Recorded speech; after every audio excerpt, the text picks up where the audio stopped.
Hello guys. Until exam YouTube channel पे आप सबका स्वागत है। तो आज हम स्टार्ट करेंगे यूपी बोर्ड का जो गणित का पढ़ा रहे थे। सेट हमारा है तीसरा 2022 का। ठीक है, तो आइए देखते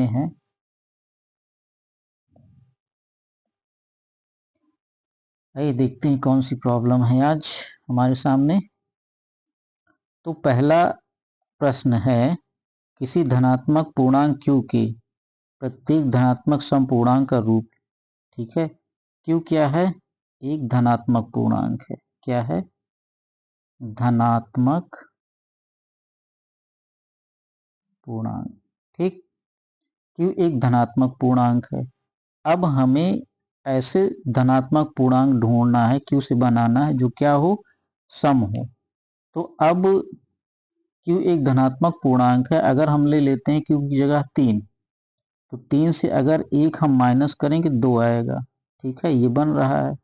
लेकिन अगर हम 3 में 1 जोड़ दें तब 4, ये भी बन रहा है। लेकिन ऑप्शन जो डी है, इससे देखिए 2 इंटू 3 प्लस 1, 2 3 6 1 7, ये नहीं बना ना। तो अगर q बराबर 3 हम ले रहे हैं तो हमारा ऑप्शन डी सही नहीं हो रहा है।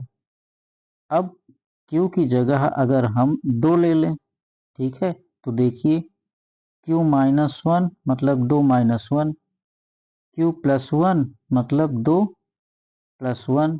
अब यहाँ पे 1 आया, यहाँ पे 3 आया। अब देखिए ये विषम मिल जा रहा है, जबकि क्या कह रहा है? कोई भी धनात्मक पूर्णांक होगा q। ठीक, तो ऑप्शन ए, बी और डी ये हमारे क्या हो गए? गलत हो गए।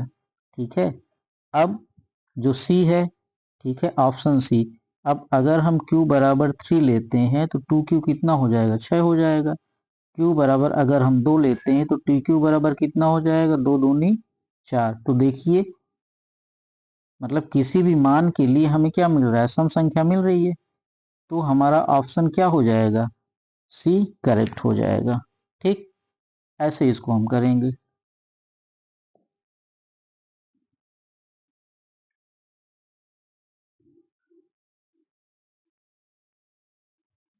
अब बी देखते हैं। तो बी में कह रहा है, बिंदुओं a -5 और -2 9 से समदूरस्थ x अक्ष पर बिंदु। ठीक है, x अक्ष पे कोई बिंदु है। अब x अक्ष पे है तो यहाँ पे क्या हो जाएगा? y का मान 0 हो जाएगा। अब बिंदु हमारे क्या है? a है और b है। a हमारा कह रहा है 2 -5 और b कह रहा है कितना? -2 9। ये इससे समदूरस्थ हैं। समदूरस्थ मतलब अगर ये C हो तो हम कह सकते हैं AC बराबर BC। अब जो दूरी का फार्मूला होता है D equal to under root x1 minus x2 का whole square plus y1 minus y2 का होल स्क्वायर, ये हम लगाते हैं तो AC का मान निकालते हैं। या पहले इसका हम वर्ग कर देते हैं दोनों तरफ, तो अंडर रूट हट जाएगा। ठीक है, अब AC हम निकालते हैं तो कितना हो जाएगा? 2 माइनस एक्स का होल स्क्वायर, ठीक है, प्लस -5 माइनस 0 का होल स्क्वायर बराबर कितना हो जाएगा? BC के लिए -2 माइनस एक्स का होल स्क्वायर और प्लस 9 माइनस 0 का होल स्क्वायर। अब हम जो पावर है होल स्क्वायर, इसको ओपन करते हैं तो हो जाएगा 4 प्लस एक्स स्क्वायर माइनस का 4x। ये कितना आ जाएगा? प्लस का 25। यहाँ पे कितना हो जाएगा? 4, ठीक है, प्लस एक्स स्क्वायर और प्लस 4x। देखिए माइनस हम कॉमन करके बाहर कर लेंगे तो वो प्लस हो जाएगा और आ जाएगा 81। ठीक, अब इस तरह देखिए 4 से 4 कैंसिल हो जाएगा, एक्स स्क्वायर से एक्स स्क्वायर कैंसिल हो जाएगा। अब हमारे पास बचा क्या? 4x एक तरफ कर लेते तो हो जाएगा माइनस का 8x और 81 माइनस 25, ये कितना आ जाएगा? 11 में 5 गए 6, 7 में 2 गए 5। ठीक, अब x इक्वल टू कितना आ जाएगा, माइनस का 56/8, 8 सते 56। ठीक, तो x का मान कितना आ गया, -7। तो हमारा पॉइंट क्या बन जाएगा, -7, 0। देखिए कौन सा ऑप्शन हो रहा है, ऑप्शन ए सही हो जाएगा। ठीक, अब अगला प्रश्न देखते हैं।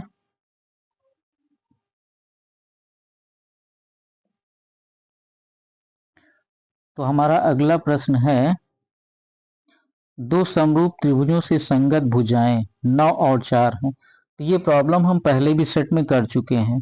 ठीक है, संगत भुजाओं का अनुपात, ठीक, संगत भुजाओं के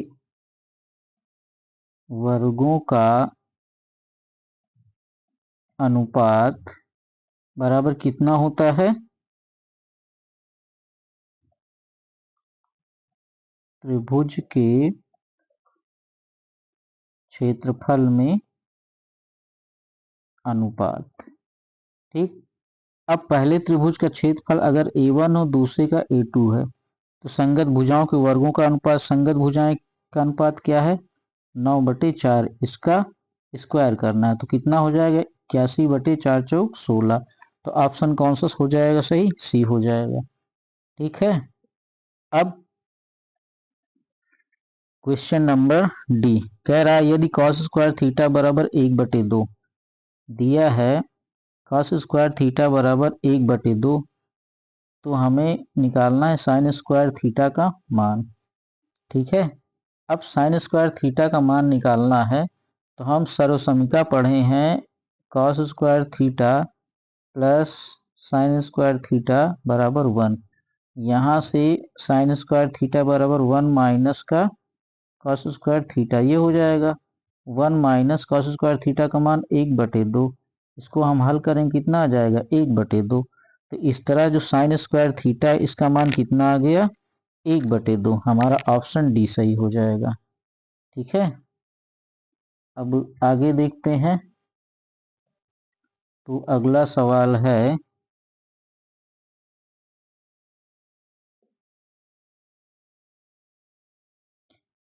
कह रहा है त्रिज्यखंड में OAB का परिमाप निकालिए। ठीक है, तो OAB का हमें क्या निकालना है, परिमाप। तो इसका सूत्र होता है, ठीक है, सूत्र क्या होता है, त्रिज्यखंड का परिमाप बराबर होता है πr थीटा अपॉन में 180 प्लस 2r। ठीक है, तो पाई का मान कितना होता है, 22/7। आर का मान दिया है 7 सेंटीमीटर, थीटा का मान दिया है कितना, 60 डिग्री, अपॉन में कितना 180 प्लस 2 इंटू आर कितना 7। अब इसको हम हल करते हैं तो देखिए 7 से 7 कैंसिल हो गया। ठीक है, और 60 इक्कनम 60, 60 तिहैया। ठीक, तो ये आ गया हमारे पास 22/3, और ये कितना हो जाएगा 214। अब इसको जब हम सॉल्व करेंगे तो 22 धन 14 तिरिक 42, 42/3। इसको जब हम सॉल्व करेंगे तो आ जाएगा 64/3। ठीक है, तो हमारा जो ऑप्शन है देखिए कौन सा सही होगा। ठीक है, तो ऑप्शन हमारा ए सही हो गया। ठीक है, अब आगे कह रहा है अगले प्रश्न में, n प्रेक्षणों का माध्य x बार है। ठीक है, यदि प्रत्येक प्रेक्षण को a से बढ़ा दिया जाए तो नया माध्य होगा। अब इसको हम थोड़ा प्रैक्टिकली करके देखते हैं। हम मान लेते हैं 2, 4, 6, 8, 10। ठीक, इसका माध्य हम निकालते हैं तो क्या हो जाएगा, x बार इक्वल टू 2 + 4 + 6 + 8 + 10, और यह है कितना 5, 5 से भाग करते हैं तो ठीक, 6 4 10, 10 20, ठीक है, 20 10 30 और 32, 10 2 12, 8 4 12, 12 दूनी 24, 24 और 6 30, 30 ही आएगा ना। देखिए 10 और 12, 8 4 12, 12 दूनी 24, 36, ठीक, 30/5, तो इसका कितना आ जाएगा माध्य, 6 आ जाएगा। अब इसमें हम a जोड़ देते हैं, मतलब x बार प्लस a। अब a की जगह हम ले लेते हैं 1, तो देखिए माध्य हमारा कितना हो जाना चाहिए, माध्य हमारा 7 हो जाना चाहिए। तो क्या ऐसा कुछ होता है, तो जोड़िए सब में, 2 + 1, ठीक है,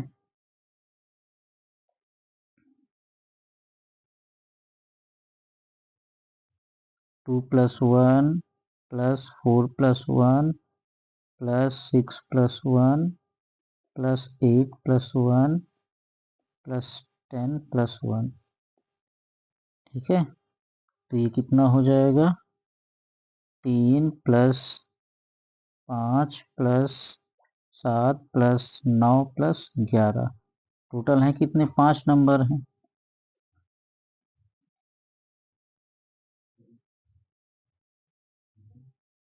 अब इसको जोड़िए तो 5 3 8, 8 7 15, 15 और 9, ठीक है, 15 और 9 कितना हो जाएगा, 24, 24 और 11 35, 35/5, तो कितना आ गया, 7, 7 मतलब 6 + 1। तो देखिए तो कौन सा ऑप्शन सही हो जा रहा है, बताइए।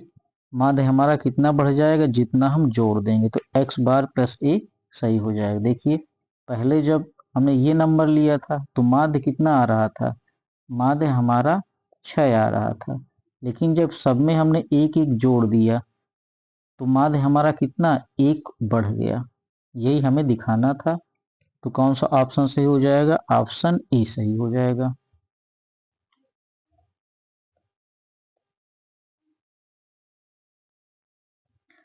अब हमारा दूसरा प्रश्न है, ठीक है। तो जो दूसरा प्रश्न है वो प्रूविंग है, कह रहा है DE समांतर AC और DF समांतर AE, ठीक। तो हमें क्या सिद्ध करना है, BF/FE = BE/EC। तो हम ले लेते हैं पहले त्रिभुज ABE, त्रिभुज ABE।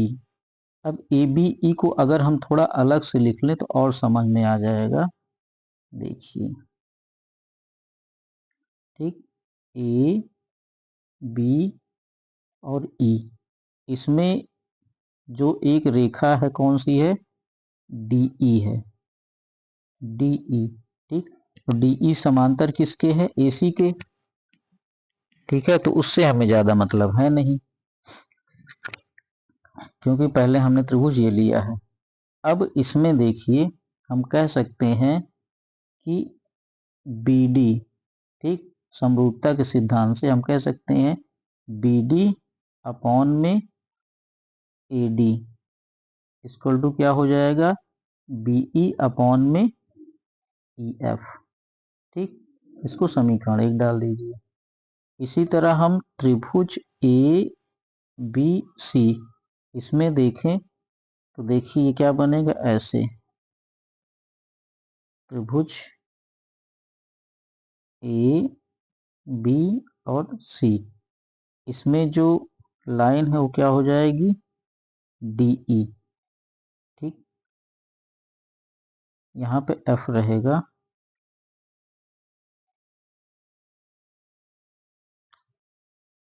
DE, ठीक है। तो अब DE है तो सेम यहाँ पे हम करेंगे BD/AD = क्या हो जाएगा, BE/में EC, ठीक है। अब इक्वेशन 1 और 2 से देखिए, 1 और 2 से तो लिखेंगे समीकरण 1 व 2 से हमें जो प्रूव करना था, BF/FE = कितना हो जाएगा, BE/में EC। यही हमें प्रूव करना था। ठीक, तो इसको हम ऐसे करेंगे। आशा है समझ में आ रहा होगा।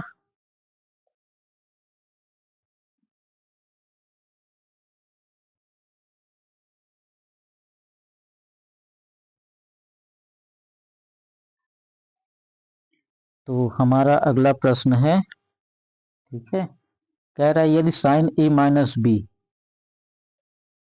साइन A माइनस बी बराबर 1/2 cos A minus A plus B बराबर 1/2। तो यहाँ से देखिए क्या आ जाएगा, A माइनस बी बराबर साइन का मान 1/2 कब होता है, जब थीटा इक्वल टू 30 डिग्री होता है। इसी तरह कॉस का 1/2 कब होता है, जब होता है 60 डिग्री। अब इनको दोनों को हम सॉल्व करते हैं। इनको दोनों को जब हम सॉल्व करेंगे तो हमारे पास आ जाएगा सीधे सीधे 2a बराबर कितना, 60 और 30 90, a बराबर 90/2। ठीक है, तो कितना हो जाएगा 45 डिग्री। अब a माइनस बी बराबर 30 है, a बराबर कितना है 45, 45 माइनस b बराबर 30। यहाँ से b बराबर 45 माइनस का 30 बराबर 15 डिग्री। इसको हम ऐसे कर लेंगे। अब अगला जो प्रश्न है, ठीक है, अगला जो प्रश्न है वो कह रहा है बाल्टी के ऊपर। तो कह रहा है एक शंक्वाकार बाल्टी के दोनों वृत्तीय सिरों की त्रिज्याएं 28 सेंटीमीटर और 7 सेंटीमीटर है। यदि बाल्टी की ऊंचाई 45 सेंटीमीटर हो तो बाल्टी की धारिता बताइए। तो चलिए पहले बाल्टी बनाते हैं। ये हमारी हो गई बाल्टी। ठीक, ये उसका निचला सिरा हो गया और ये उसका क्या हो गया, अपर सिरा। अब इसकी त्रिज्या हमें दी गई है। हम मान लेते हैं ये त्रिज्या क्या है R1 और ये कितनी है R2। ऊंचाई दिया है बाल्टी की, ये है हमारे पास 45। ठीक, H R1 कितना है 28, R2 कितना है 7। तो धारिता हमें निकालनी है, मतलब आयतन। तो क्या हो जाएगा इसके लिए सूत्र, इसके लिए सूत्र होगा 1/3 पाई। ठीक, उसके बाद R1 square plus R2 square plus R1 R2 into H। अब सारे मान रखिए 1/3 पाई का मान 22/7, R1 28 का स्क्वायर, R2 7 का स्क्वायर, 28 गुणे 7। ठीक, और H कितना है 45।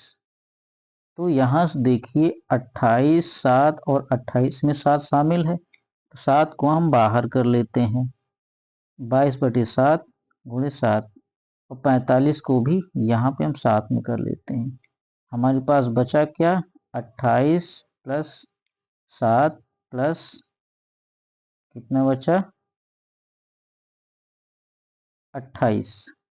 अब इस 28 से हम एक 7 बाहर किए तो यहाँ 4 भी बचेगा। देखिए 7 से 7 कैंसिल हो गया। ठीक है, 3 से हम भाग देंगे, 3 कम 3, 3 बचे 15। तो 22 गुणे 15 ये बचा हमारे पास, और यहाँ बता 28 गुणे 4 प्लस 7 प्लस 28। अब इसको हम सॉल्व करेंगे। जब इसको हम सॉल्व कर लेंगे तो हमारे पास 22 गुणे 15, 15 दूनी 30। ठीक है, 15 दूनी 30, 3 33, 330 हो जाएगा। गुणे ब्रैकेट में कितना बचेगा हमारे पास, 28 गुणे 4 करेंगे तो आ जाएगा 112 प्लस 7 प्लस 28, या यही आ जाएगा 330 गुणे, जब इसको हम जोड़ेंगे तो आ जाएगा 147 बराबर कितना हो जाएगा उत्तर। ठीक है, इसको जब जोड़ेंगे तो उत्तर आ जाएगा, यहाँ पर तो गुणा करना है, तो उत्तर कितना हो जाएगा 48,510। ठीक, तो यही आंसर हो जाएगा। आशा करता हूँ समझ में आ रहा होगा। अब अगली प्रॉब्लम क्या है? तो जो अगली प्रॉब्लम है वो है हमारी बारंबारता का, सांख्यिकी का। इसमें कह रहा निम्नलिखित बारंबारता बंटन का बहुलक वर्ग ज्ञात कीजिए। तो इसमें हम देखते हैं जो बारंबारता दी गई है 5, 7, 9, 17, 12, 10। तो इसमें सबसे ज्यादा कौन आया है? ठीक है, 12 और 16 का जो वर्ग है इसमें जो संख्या है वो 17 बार। तो यही हमारा क्या हो जाएगा, 12 और 16 हमारा बहुलक वर्ग हो जाएगा। ठीक है, इसको करने का तरीका क्या है? करने का तरीका ये है, जो हमारा बारंबारता दिया गया है इसको हम जोड़ लेते हैं। 5, 7, 9, 17, 12, 10। ठीक, अब इसमें कितने टोटल हैं? 1, 2, 3, 4, 5, 6। अब इसको जोड़िए, देखिए कितना आएगा।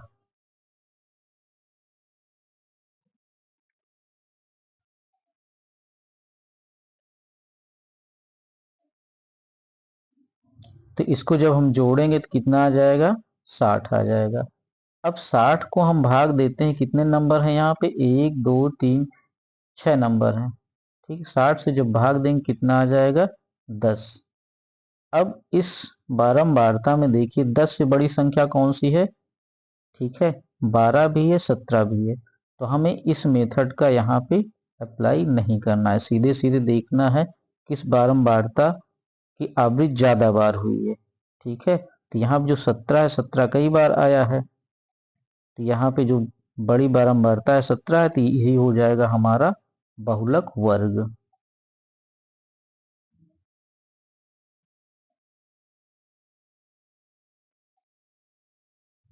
ठीक है, तो अब हमारा थर्ड प्रश्न। थर्ड प्रश्न कह रहा है सिद्ध कीजिए कि √3, ठीक है, √3 क्या है? एक परिमेय संख्या है, अपरिमेय संख्या है। तो इसको हम कैसे करेंगे? इसको करने का एक सिंपल सा तरीका है, देखिए कैसे करते हैं।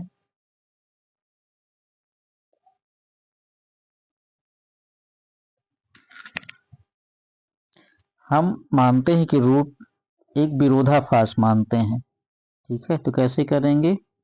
माना √3 एक परिमेय संख्या है। ठीक, तो अब ये अगर एक परिमेय संख्या है तो परिभाषा से √3 बराबर हम क्या लिख सकते हैं? P/Q लिख सकते हैं ना। अब जब हम P/Q इसको लिखेंगे तो इसका मतलब क्या हुआ कि P और Q का जो HCF है कितना आएगा? 1 आएगा। अब दोनों ओर वर्ग कर देते हैं, दोनों ओर वर्ग करने पर जब वर्ग करेंगे तो कितना आ जाएगा?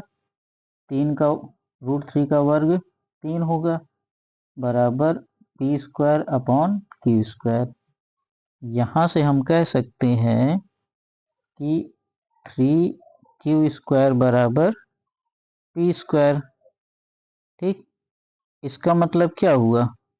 इसका मतलब ये हुआ कि जो 3 है वो P² को विभाजित करेगा। ठीक है, अब P² को अगर विभाजित करेगा तो हम कह सकते हैं ये P को भी विभाजित करेगा। ठीक, तो हम मान लेते हैं P बराबर 2R, या P बराबर हम मान लेते हैं, ठीक है, 3R। ठीक, अब P बराबर 3R माने, अब यहाँ पे हम रख देंगे तो P² बराबर कितना हो जाएगा बताइए? 9R²। ठीक है। P बराबर कितना हो जाएगा 9r², और Q² बराबर ये कितना आएगा बताइए भाई। हमने या 3Q² बराबर P² और P² बराबर कितना है 9। देखिए यहाँ से हम इसका मान रखेंगे। ठीक, तो 3Q² बराबर कितना हो जाएगा 9r², या Q² बराबर कितना हो जाएगा 3r²। ठीक है, तो यहाँ से हमें क्या पता चला, जो 3 है ये किसको डिवाइड करेगा Q² को, या हम कह सकते हैं कि जो 3 है ये किसको डिवाइड करेगा Q को भी डिवाइड करेगा। अब 3 जो है 3P और Q दोनों को डिवाइड कर रहा है, जबकि रिजल्ट क्या मिला है यहाँ पे देखिए, रिजल्ट ये मिला है कि HCF जो है वो P और Q का कितना आया 1 आया है, जबकि यहाँ पे ये 3 से डिवाइड कर रहा है। तो एक विरोधाभास मिला। ठीक है, एक विरोधाभास मिला, मतलब जो 3 है ये P और Q दोनों को विभाजित कर रहा है।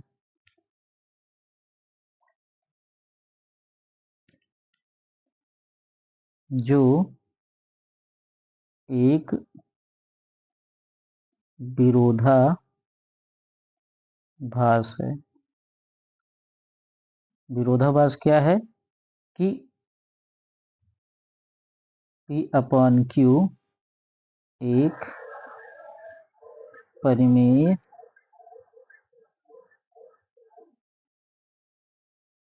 संख्या है।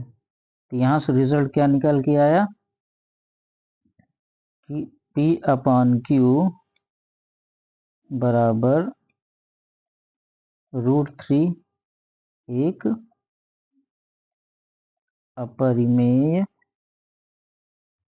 संख्या होगी। ठीक, तो ऐसे हम इसको सिद्ध कर देंगे। आशा करता हूं समझ में आ रहा होगा। तो ऐसे क्वेश्चन हम सीधे सीधे एक विरोधाभास जो दिया है उसका हम उल्टा मान के करते हैं। अब अगला प्रश्न हम देखते हैं। तो हमारा अगला प्रश्न है, दो संख्याओं का अंतर 26 है।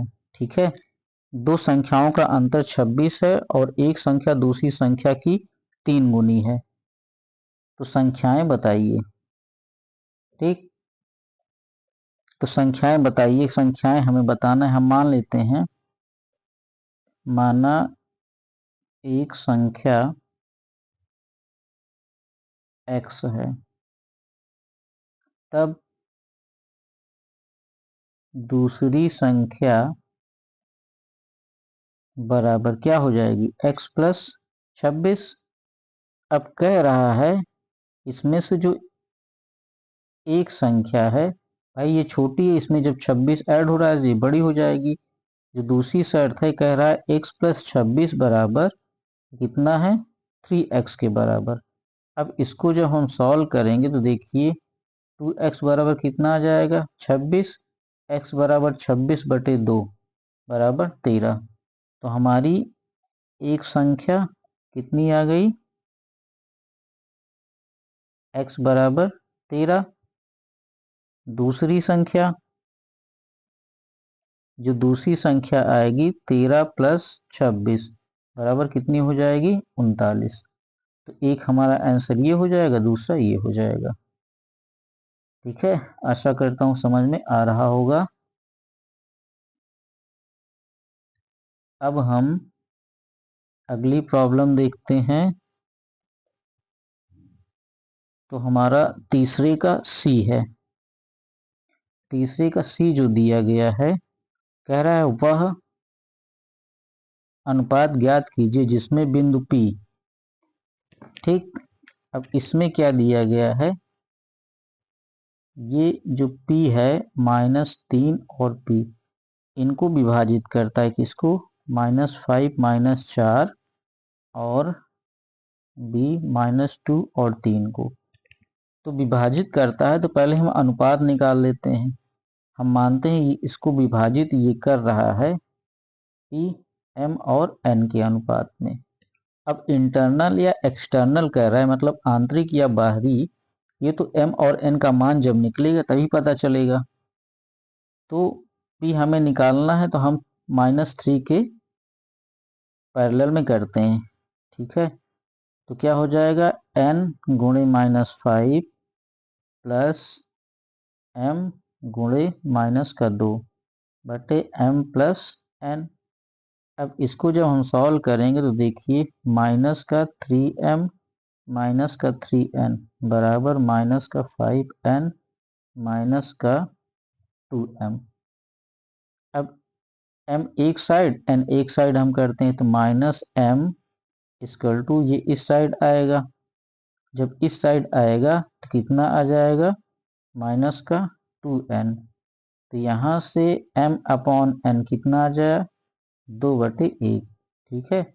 तो जो अनुपात आ रहा है m अनुपात n, ये कितना आया, 2:1, ठीक। ये 2:1 जब आया तो इससे हम कह सकते हैं कि ये आंतरिक विभाजित कर रहा है, ठीक है।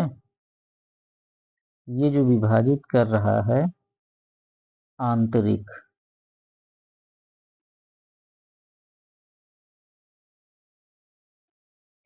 अब हमें p का मान निकालना है तो p इक्वल टू हम कर सकते हैं y के रिस्पेक्ट में, तो हो जाएगा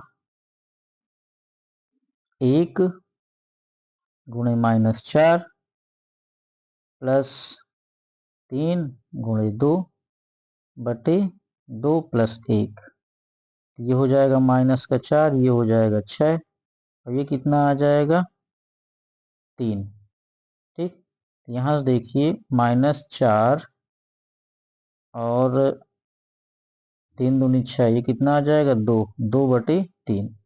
तो हमारा जो p का मान है वो कितना आ गया, 2/3, ठीक। अब अगला प्रश्न हम देखते हैं क्या है। तो हमारा अगला प्रश्न है,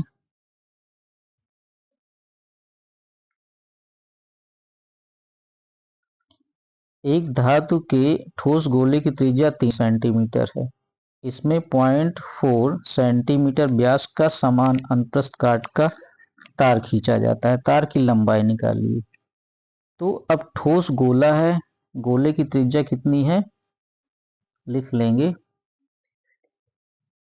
गोले की त्रिज्या बराबर 3 सेंटीमीटर, ठीक है। और उसके बाद तार की त्रिज्या बराबर 0.4/2 बराबर 0.2 सेंटीमीटर। माना तार की लंबाई L है, तब हम कह सकते हैं क्या, गोले का आयतन बराबर तार का आयतन। तो तार कैसे है, होगा बेलनाकार, ठीक। तो गोले का आयतन क्या होता है, 4/3 पाई r³, ठीक है। तार का क्या हो जाएगा, जो बेलनाकार है, पाई r² h की जगह क्या हो जाएगा, l। अब सारे मान हम क्या करते हैं, रख देते हैं। सारे मान जब हम रखेंगे, तो देखिए 4/3, पाई का मान 22/7, r का मान 0.2 गुणे 0.2 गुणे 0.2, फिर पाई का मान 22/7, r का मान, ठीक है। Just 1 minute.